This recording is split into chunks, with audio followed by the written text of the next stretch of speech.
Are Tennessee fans just feeling apathetic? And are they ready just to move on to the offseason?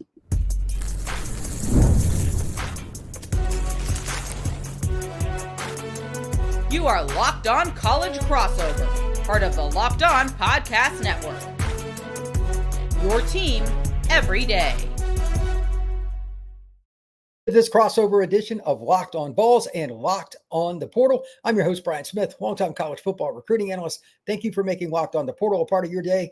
And with my guy, Eric Kane, we're going to be talking about the Vols. So Locked On Vols, make sure they are a part of your day each and every day as well here on the Locked On Podcast Network. We are brought to you by our friends over at FanDuel. Right now, new FanDuel customers can gain $300 in bonus bets if you win your first $5 bet. Just head over to FanDuel.com to get started. Later on in the show, we're going to be talking about the recruiting outlook for the Vols. Top 10 class, 5 guys plus, top 50 nationally. Is there anybody wavering? There's a little bit of concern there, but guys like Faizon Brandon, that's going to help you get some more guys. There's a lot to talk about with the Vols and the recruiting front. Is UT going to spend more? That is a big question in the offseason, not just with recruiting, but with the transfer portal. We got the one window from January 2nd through the 16th. Will the Vols go in and go in big? But to start the show, and this is the most important part, did they make mistakes in regards to how much they spent this offseason to get themselves in this scenario where they're probably already out of the playoff hunt? I'm going to try to help figure that out right now. And to do so, my guy Eric Kane from VolQuest and Locked On Vols. Eric, thank you very much for joining the show. Truly appreciate it, sir. How are you? I'm great, man. Month of November for Tennessee was super exciting last year. Unfortunately, it's not going to be very exciting this year in terms of a playoff push, but there's still football out there, so that jacks me up. That's right. There's still some good games remaining, and of course, you guys have a chance to play spoiler in some ways too. Vanderbilt, etc. There's all kinds of wild things that can go on with all these games. There's more meaning. Never thought I would say I'm interested in Tennessee and Vandy. I know. Never thought I'd say Tennessee has a chance to play spoiler to Vanderbilt, but hey, that's where we are right now. It's give that program some credit too. I will say that's an amazing job that Clark Lee's done. But we talked multiple times prior to this season about how much the Vols did, or depending on your definition, did not spend in the transfer portal in this offseason. Do you think there is regret over not cashing in a little more of whatever they had in reserve to go get and fill in the blank with the position? Or is it, you know what, it just is what it is? What do you think the administration and the staff thinks about that now? Well, yeah, I mean, hindsight's always 20/20, and I know fans wanted to go out and spend more, and I thought Tennessee should have went out and spent a little bit more. I thought Tennessee should have went out and spent on a wide receiver, and not that I didn't believe in Brazel, Matthews, and Staley, all unproven except for Brazel, who did a little bit last year. It was a very unproven room. I love the talent there. My biggest thing was numbers. And to this point, you knock on wood, you've been okay. But Tennessee, let's make no mistake about it, Tennessee plays 3 wide receivers, and that's it. They've got a 4th right now that kind of gets in every now and again whenever somebody just needs some water. And their other guy that they would play has been out for a while. There was a point in time where their 2 freshman reserve wide receivers were out, and behind those starting 3 were 2 slot wide receivers that Tennessee just wasn't going to play. So my point is I would have wanted them to go out and got a wide receiver simply just for another body in the room. But they didn't do that. And it turns out we're here the month of November, and it turns out like it wasn't that big of a deal. So there's that. I would have went and got a safety. You had Jacoby Thomas that came in and, essentially said, I mean, I wasn't sitting in the room, but I would imagine said, hey, I want this. Tennessee was like, hey, we thank you. We're not going to give you this. Good luck. Go see if you can get this somewhere else. He did. He's balling out. Good for him. If that's how it went down, I don't fault Tennessee for not giving in and trying to pay that man like the raise, because last year Jacoby Thomas wasn't that good of a player for Tennessee.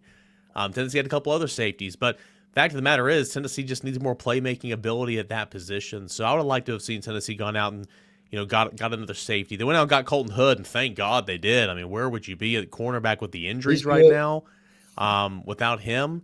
And nobody saw the whole Boo Carter situation unfolding the way it was. So I would have gone safety for sure. You can always have another defensive line. I mean, offensively, like you're pretty good. If you didn't get a wide receiver for depth, like, tight end's good, wide receiver's good, offensive line's been pretty good, quarterback's been phenomenal, running back, not been as good as you need it to be, but you've been well there. I mean, I would have went back and found a game-changing safety, and when you transition into what's Tennessee going to do from here, boy, it better be going out and getting a game-changing safety because they need one. The secondary did not receive good news early in the year in regards to the corner room with the injuries. Where do you feel that is, just since that's on my mind? Like, you're probably going to lose one or both, I assume, after this year, NFL draft, etc. And how much is the depth? Like, do you have somebody coming up, you're like, okay, we're hearing good things? Because corner is so hard to play.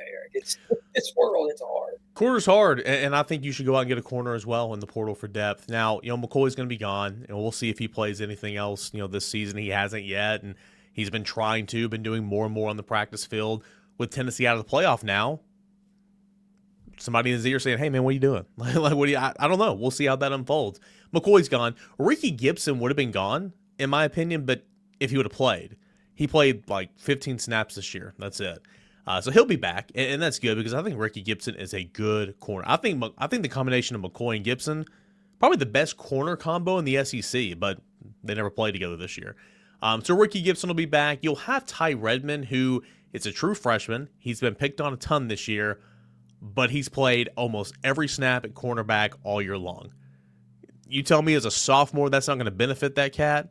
He's going to be pretty good. And so you'll have Gibson and Ty Redmond.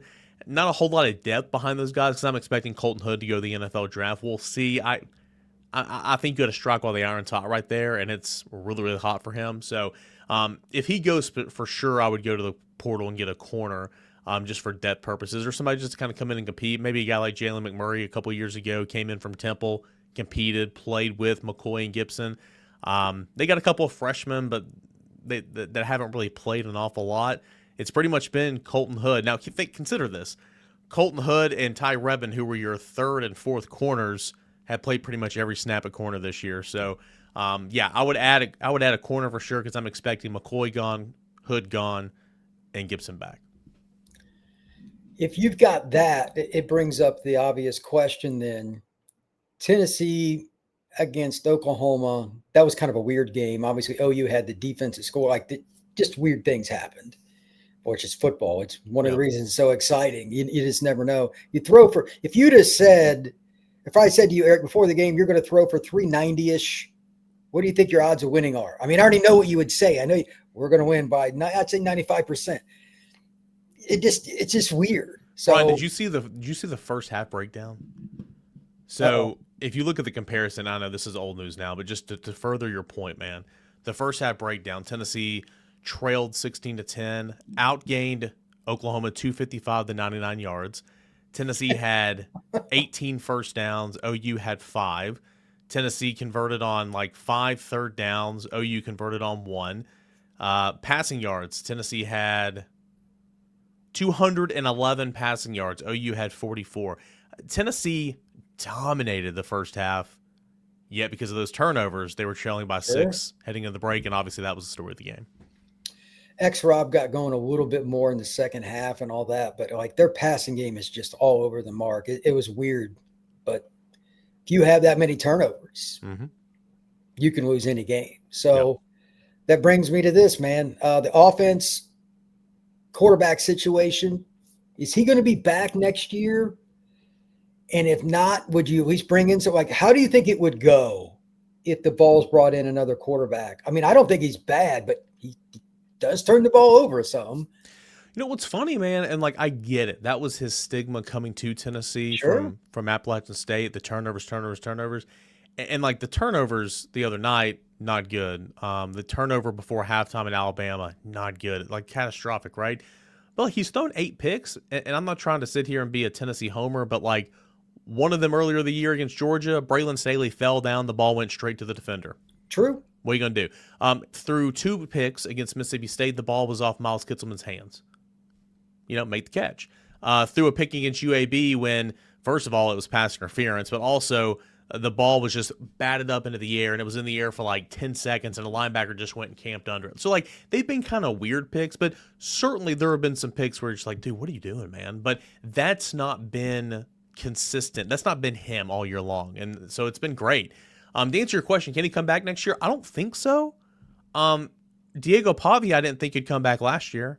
Like I don't like. It feels That's like why I get anything can iffy be with it, challenged in a courtroom these days. And is right? that something he and Tennessee want to explore? Because number one, he's good. Number two, this is the most money he'll ever make football wise, in my opinion, in his life. So do you want to continue to do that and expand on that?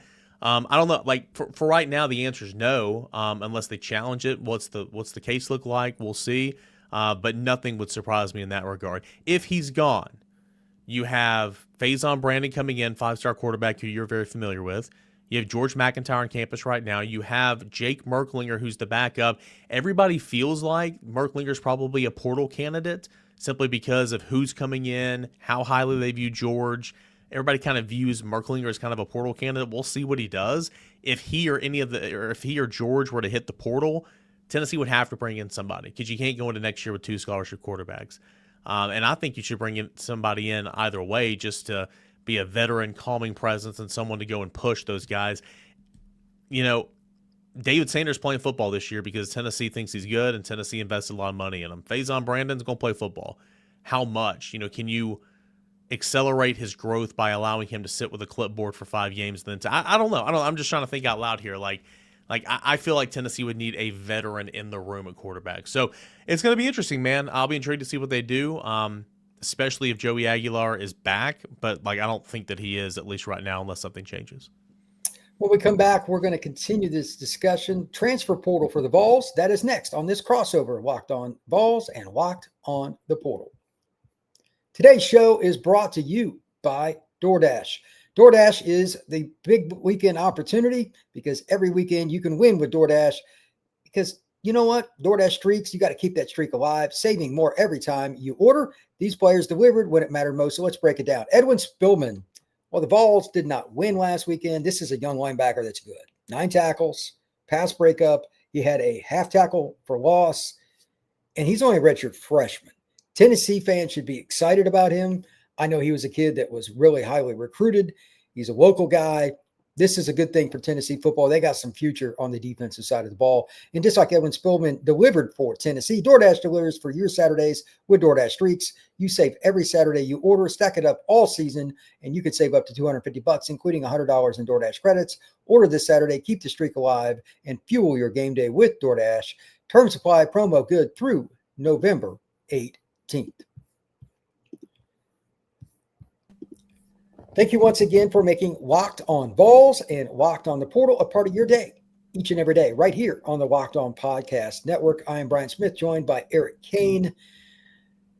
Spillman's a guy that I just talked about with DoorDash. That's a good young player. Mm-hmm. And Tennessee certainly has plenty of them. But if they don't go all in, and I'm sure there's some kind of meeting on how this works, and I'd be fascinated to ever have the chance to hear one of them. When you have the end of the season team meeting, everybody does it. This is what we're doing in the offseason. I'm sure there's questions. How much are we spending? What are we trying to build on? What do you think the message is going to be about quarterback? Because what we were just want to continue that conversation. I'm a big fan of Faizon Brandon, but I loathe the true freshman quarterback starting in the SEC. Those two things are not good ideas. And even as talented as he is, and this offense is not complex, he would probably be a 12-pick guy, would be my guess, because that's the norm. And Tennessee fans are already, we're going to get to that in a second, they're already a little apathetic about what's going on. How do you make that work? This is tricky for him. Yeah, it'll be really interesting. And again, this is the assumption that Joey Aguilar is gone because, again, unless something's challenged in a courtroom or something that he is, to my knowledge. So he's gone. And then, you'll have Merklinger, unless he goes to the portal, George McIntyre, who we expect to be here, and then, of course, Faizon Brandon. Not a lot of experience at all in that room, and that's very worrisome, man. I mean, it really is. But Heupel and Tennessee have invested lots of money into Faizon Brandon. They believe in him. They want him to succeed. All these guys, but I don't know, man. It's a really good question. On one end of this, on one side of it, you can think that Tennessee would go get somebody in the portal to come in, and you can, phrase it as come in, compete, and work hard and push everybody. And in the back of your mind, you can say, okay, this is just a guy just in case something goes wrong or it goes really bad, you have a backup option. If you bring in somebody, does that push somebody that you want in the room out? I mean, could George leave because he don't want to be frustrated, dealing with second team or third team reps. I don't know. It's going to be really interesting to see how all that plays out this winter. I think it would kind of be a mistake to go into a season with that much inexperience at the quarterback position. So, again, I wish I had a better answer for you right now. I don't know if they – I mean, of course they have a plan, obviously, but I don't know what that is right now. It's going to be interesting to see, and maybe depending on who else leaves your roster, how much money you have and all that could determine, like, hey, let's go swing for a quarterback or something. Your point was something I was going to bring up in my next question anyway. If they play Faizon a lot, the chances of not losing at least one of George or Merklinger is next to zero. Yeah. Everybody, that's the nature we're in. That's right. The era of college football we're in. Like, if you anoint, which, again, you would never – there's only one portal window now, which is great, to help with that. But you're never going to, like, anoint anybody the starter until, right before the first game because you don't want to lose anybody. And certainly you want to keep those guys engaged in some of those early season, work so you can't redshirt or anything too. So, but yeah, that's the nature we're in right now, that you're going to lose somebody. And it's almost like coaches know that and they expect that and they're already planning for when that happens at every position. But yeah, I mean, I would expect one of those guys would hit the portal in that situation. Yeah, that's why I also think generically that you're going to see a lot of kids, if there's a hot shot behind, they're just going to leave in the portal anyway. They're not going to accept not being the star. It's going to be chaos. Mm-hmm. But imagine that in college football era, chaos. That never happens, right? I know. To that end, transitioning a little bit, this recruiting class, we touched on it. Does that keep the fan base excited? Because, I mean, I want to read a quote here in a minute from your site about some of the fans and all that. But this is a darn good class. And it's still not done. What is it? It's top 10 by any measurement. I think 24/7 has it there. I'm pretty sure that the Rivals does as well. Like, it was slipped back to number 9 today. It was number 8 yesterday. It's number 9 today. Somebody must have got to commit somewhere. Well, every time I hit the refresh button, there's a decommit or a commit. Like the last couple of days, it's really started to change. So that doesn't shock me. Mm-hmm. But how happy are they with the class right now? The fans, I know the coaches like it, but what about the fans? Well, I mean, as you very well know, like it's football season, right? And so recruiting is so far in the back burner. It's pretty incredible. Like nobody's thinking about recruiting right now. Tennessee had a lot of guys on campus, for that Oklahoma game, and it's so overblown because number one, like you lost, and so everybody's mad about the loss. But even if you won, that'd be huge. Like it's still kind of in the back burner because it's during the season. But yeah, I mean, maybe that changes now that kind of Tennessee's out of the playoff picture for right now, and we'll see what the month of November brings. But this is a really good class. I mean, I think that overall the Tennessee fans are pumped about the class and everything. They're thrilled about the top end of the class. Tristan Keys getting that flip from LSU, huge 5-star wide receiver, number 1 in his position. Tennessee's been in love with Faizon Brandon. Tennessee fans have been in love with Faizon Brandon since, spring of 2024. He committed to Tennessee in August of 2024, and he'll be in uniform August of 2026, right? Like it's been that long, and so they love him. I think they love the athletes in this class, so Celeste Moa, Joel Wyatt. I think they like the linebackers, knowing that Tennessee needs help at linebackers, and TJ White and Braden Rouse and all that. So yeah, I think Tennessee fans like the class makeup. I still think that knowing where they are in the defensive backfield at the safety position, not seeing a true like highly rated safety in the class, but like that's never been how Tennessee operates, and maybe that should change, right? Tennessee's never gone out there and gotten a top 100 player in safety, but you could recruit forever. Tell me this, right? A lot of times it's kind of like, not every time, like Caleb Downs, you have the Caleb Downs exceptions, but a lot of times it's like if you need a center, you're not going to look for a center in high school. You're going to look for a tackle. You're going to make a center, okay? If you need a big-time safety, chances are that kid plays corner, and you convert him to a safety. Like, few and far between are the Caleb Downs at the high school level. So, like, I think Tennessee fans would want some more pop in the defensive backfield in this class because you got a bunch of 3-stars. But Ty Redmond was a 3-star last year, and he's balling out right now. But overall, to answer your question, I do think Tennessee fans really like this class and are excited to see it finish in the top 10.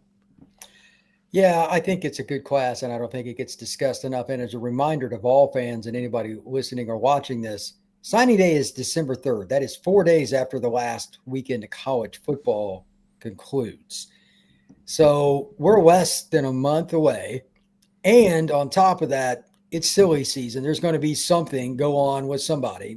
You and I were talking. Legend Bay visited Ohio State last weekend. Who knows? And there could be somebody else. And do not be surprised if the Vols flip somebody either. With that in mind, when we come back, I want to read a quote.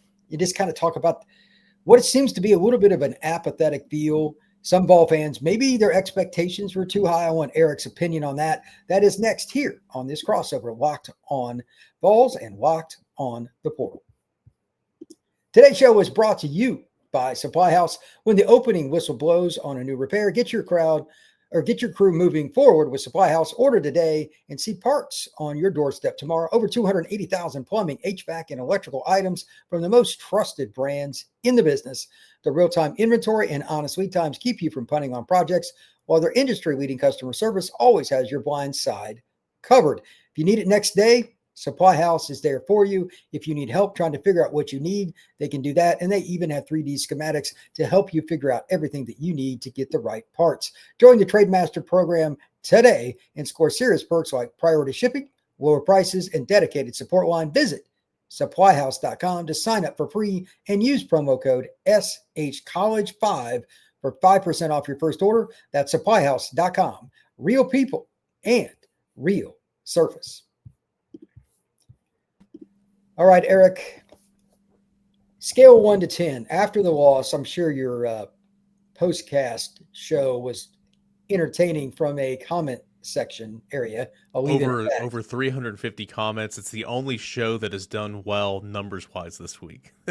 That's because people were angry and wanted to vent. Yeah. And this is what happens with every fan base. Mm-hmm. Once they think they're out of the playoff, they drop off. But that's my point. 1 to 10, how apathetic do you think the overall fan base, not the wacko part?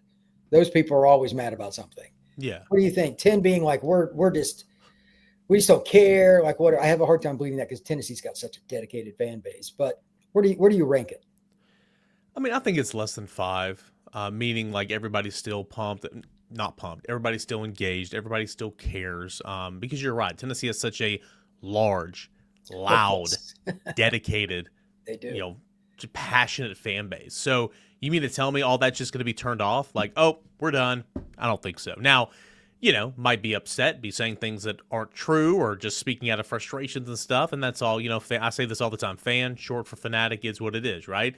But like, you're not just going to turn all that off. So I think it's less than 5. I'd say probably 3. But, in any time you go on a message board or you go on social media or something, I mean, I always say this, Twitter's not real life. And so you see a loud, vocal minority that's, so frustrated they want Josh Heupel gone, or, it's the Tim Banks needs to be fired every single week, and, it's this, or Joey Aguilar's awful, which we never took him. It's like, come on, guys. Like, Joey Aguilar's your quarterback, and Joey Aguilar's been the best thing about your football team this year. Josh Heupel, I know you're mad, okay, but sit back and look at what he's done throughout his Tennessee career and all that. I'm not making this segment what it is. I'm just saying you have those angry, in the moment takes that are out there on social media, and that's not real live. So to answer your question, I think it's less than 5. I'd say 3. This fan base is dedicated, passionate, they love it, but there's disappointment, and there's not as high level of engagement as it normally would be, because think about it, this time last year you're watching that selection show and you're like, okay, cool, so Tennessee's 14th right now, so you need this team to lose, and Tennessee will sneak up there. All right, let's go. Now it's just like, Tennessee got in the rankings? Why? Why is Tennessee in the rankings? Oh, wow. Well, that's how I was. I'm like, Tennessee got 25? Really? Why? Like, Tennessee doesn't need to be in the rankings. You kidding me? So it's a little bit different right now, and it's unfortunate. But we do live in an era where it's college football playoff or bust, and the bowl games mean nothing, it feels like. And it's unfortunate, too, especially for Tennessee fans, because you got a taste of the playoff last year. And now you're not in that hunt, and so it's unfortunate. But come when Tennessee plays football, not this Saturday, a week from Saturday, everybody's going to be just as fired up. Everybody's going to be just as upset, living in the moment, because it's Tennessee football, and that's what you do. Yeah, I tend to agree, but here I just wanted to bring this up. Eric works for VolQuest, and I'm sure the Vol fans know that. But a comment. Brent Hubbs wrote an article I thought was pretty good today, and I'm just going to give a couple of quotes from paragraphs that he had. It kind of talks about the fan base in general, and I was not aware of this, as I had told you, Eric, before the show, but many fans are mad. There are also many who have moved up past the anger to just disappointment and are moving on to next year. They want to see younger players now and get new players for the future. And I was like, wow. I mean, Brent has been doing this a while, kind of knows the game. What was your take when you read that? Like, do you agree with him wholeheartedly, or you think there's something more you should take from that statement? Well, yeah, I mean, everything I said a moment ago, I agree with, but like still, you're sitting here at the beginning of November, and unless an absolute miracle happens, you're not making the playoffs. So I don't think anybody has that mindset right now. And so it's only human to say, okay, what now? What now? How can we get better? You know, I like this freshman. I want him to play more. I want him to be better next year. He needs to play more. Why? I mean, playoffs out of question now. So what do we have to lose, right? I mean, it's only human nature to see some of that. And so I get it. And you're already in portal mode, which portal mode is going to be different this year, as you know. You've already mentioned it. The window's coming up early January. It's not mid-December. Makes it very difficult. Makes it very, very difficult. I think I lost you. There we go. We back? There we go. All right. So the month of December, which used to be just awful for coaches, now it's gotten a little easier and it shifted to January. And so, you know, you're speculating. You're like, oh, this guy, Tennessee, go get this guy, or this guy's rumored to enter the portal, go get this guy. So, I mean, all that makes sense. But where I agree with for sure is move past anger on the disappointed, because it's disappointing that you're here right now. No matter what your preseason outlook was for Tennessee, that's a conversation for another day. If you would have told Tennessee fans 9-3 in the Citrus Bowl in June, oh yeah, let's go. But expectations changed because you saw Joey Aguilar go out there and just throw the football all over Georgia in the first quarter. Expectations change. So I understand the disappointment. I do. And I do think there's some people that are looking on the next year, because I'll tell you this, Brian, nobody's getting jacked up and fired up about New Mexico State next week. And the way the calendar happens as well, it hurts Tennessee. You lose Oklahoma out of the college football playoff picture. You have a bye week. You have New Mexico State. Then you got the swamp in Florida. So you got 21 days where you're just like, it's like, what are you doing, right? So, like, I think it's just a bunch of contributing factors. That is wild. That is really wild. Timing, man, it means a lot. Yeah. I'm gonna end on this with the whole situation.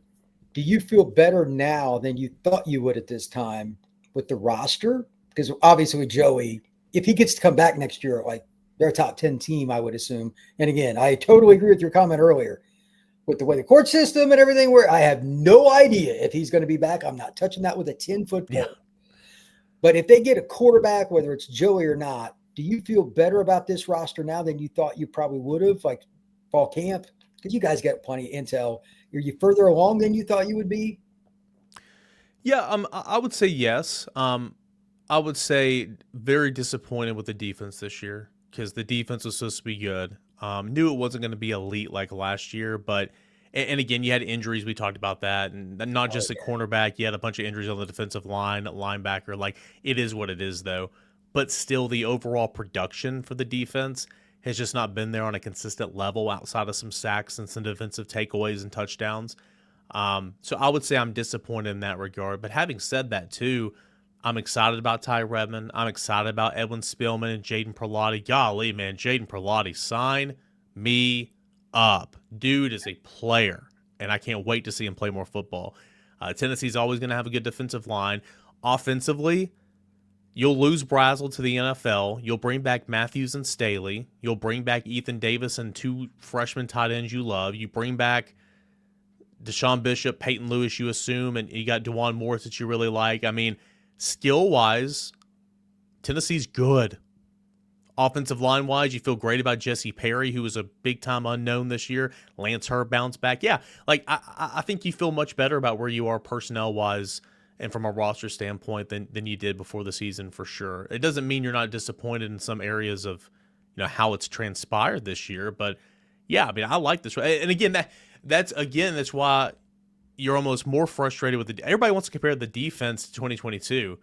Here's the difference, guys. Tennessee's defense this year compared to 2022, roster-wise, talent-wise, uncomparable. Tennessee's got so much better players right now than you did on 2022's team on defense. So To answer your question, though, yeah, I think Tennessee's in a good spot. This roster looks like an SEC program, and I think the recruiting classes pretty much reflect that. Top 10 anywhere you look, top 5 in the SEC, and you're bringing in 5 stars, and those 5 stars are making a difference.